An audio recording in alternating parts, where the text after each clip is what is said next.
Hi guys, ఇందాక poem చదివింది కదా నేనే. నా పేరు ఏం పేరు, ఏంటి, నేను ఎక్కడ ఉంటాను అని తెలుసుకోవాలన్నా మీకు అన్నీ నేను చెప్తాను. నా పేరు Jeevanthika. Narayana high school English medium చదువుతున్నాను 4th.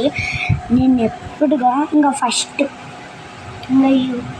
ఫస్ట్ క్లాస్ నుంచి నారాయణనే చదువుతున్నాను. అంటే చాలామందికి తెలుసుకోవాలి ఉంటుంది, సరే యూకేజీ అవన్నీ ఎక్కడ చదివినవని.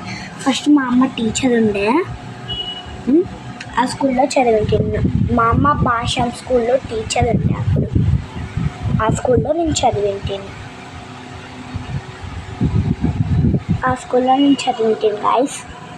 ఇంకా ఫస్ట్ నుంచి ఇంకా మా అమ్మకి బీటెక్ కంప్లీట్ చేసింది. ఇంకా బాగా చదువుకోవాలని బాగా చదివింది. ఇంకా